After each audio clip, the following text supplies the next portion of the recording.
చేతిలో నన్ను చెక్కుకున్నావు, నీ కృపలో నన్ను కనికరించావు, నీ రాజ్యములో నన్ను దాచిపెట్టావు, నీ స్వాస్థ్యముగా నన్ను మార్చేశావు.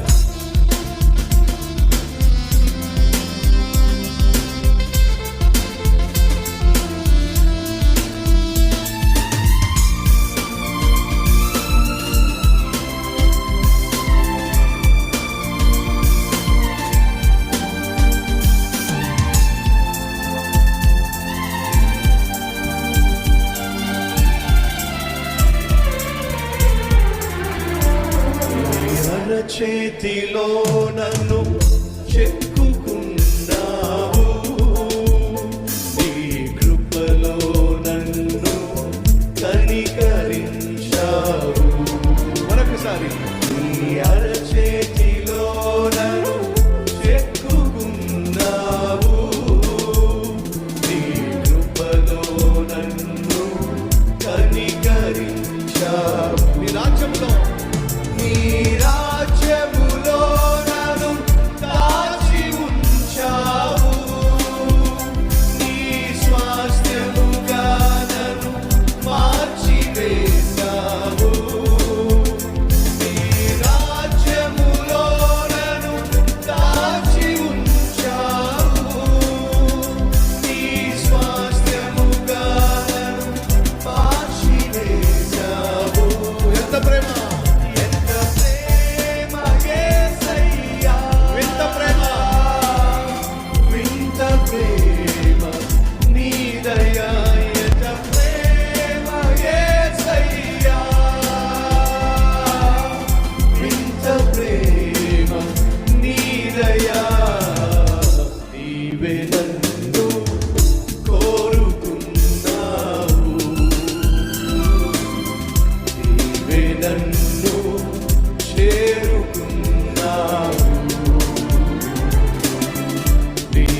నన్ను విడిపించావు,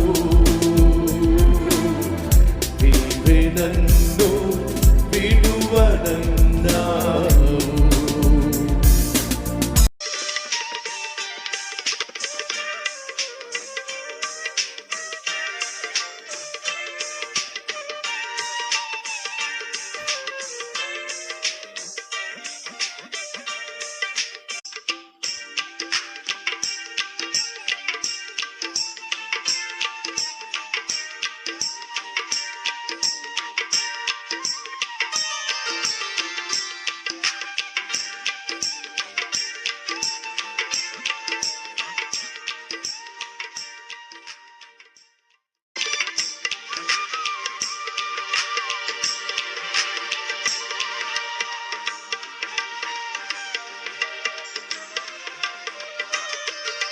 ఓర్పు కావాలి.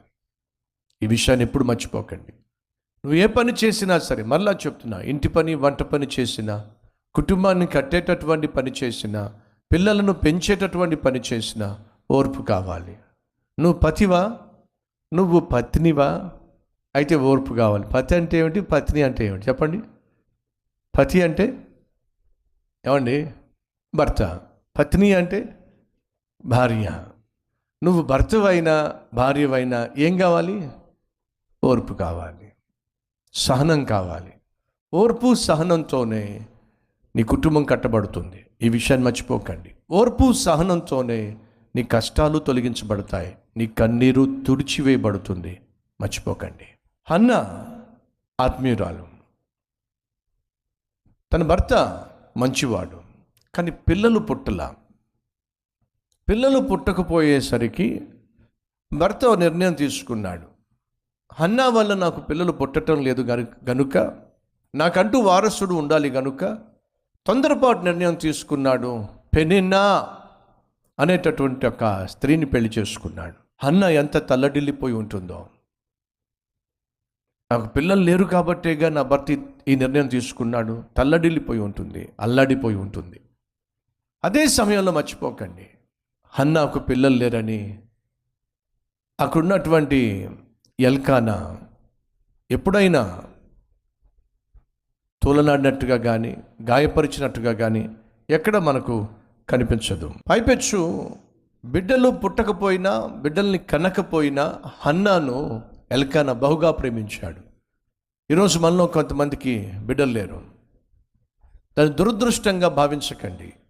నా మాట జాగ్రత్తగా వినండి. బైబిల్లో కొంతమందికి బిడ్డలు పుట్టలేదు ప్రారంభంలో, కానీ ఆ తర్వాత ఏం జరిగింది? అద్భుతం జరిగింది.